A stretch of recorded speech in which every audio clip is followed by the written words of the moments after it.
नमस्कार दर्शक बंधु पहला तो आपण मन को मोर टेक्निकल यूट्यूब चैनल रे बहुत रु बहुत स्वागत करुछे।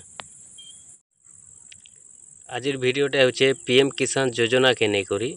तो देखुन जदि आपण माने भी पीएम किसान योजनार हिताधिकारी अच्छन पीएम किसान योजना टंका जदि पाउछन बेले निहाती भावे आपण माने भिडियोटा शेष पर्यंत देखि दउ काहे बेले देखुन कि भिडियो रे आज आपण माने जानबा के पाइबे कि 17 नंबर किस्तीटा आपन को केबे मिलबा। तो 16 नंबर किस्ती समस्ते जानिछन समस्त को पैसाटा आसी सारी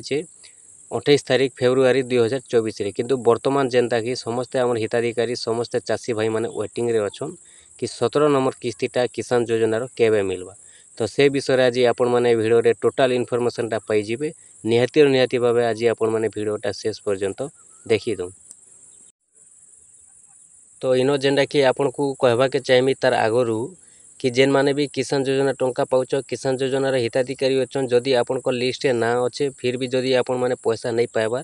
किंतु जेनटा कि आपण माने जानिथिबे अनेक लोक लिस्ट ना थई कर भी पैसा नहीं मिलबार काहे जे बेले देखुन कि लिस्ट ना अच्छे किंतु पैसा नहीं मिलबार जेहेतु तांकर केवाईसी टा अपडेट नहीं न तो से कारण लगी जेनटा कि पैसा नहीं मिलबार। तो जेन मानकर ई केवाईसी टा नहीं न से माने निहाती भावे अपडेट करि दउन जदि से माने अपडेट करूछन बेले 17 नंबर किस्तीटा पाइबे आ जदि अपडेट नहीं करूछन बेले 17 नंबर किस्तीटा भी पाई नहीं पारुन। तो देखुन जेनटा कि 17 नंबर किस्ती आपण माने जानिथिबे 16 नंबर किस्ती फेब्रुआरी मास रे मिली छे। तो वर्तमान जेनटा कि अपडेटटा आसुचे कि 17 नंबर किस्तीटा आपण को जून मास रो शेष सप्ताह सुधा मिलवा बोली अपडेटटा रहउचे। तो जदि आपण माने किसान योजनार हिताधिकारी अच्छन बेले आपण करे केवाईसी अपडेट करूँ चेक करूँ जदि नहीं न अपडेट करूँ अच्छे तो ठीक कथा 17 नंबर किस्ती जेनटा कि आपण माने पाई जिवे संभावना रहउचे जेनटा कि 17 नंबर किस्तीटा जून मास रो शेष सप्ताह रे आसबा बोली संभावना रहउचे।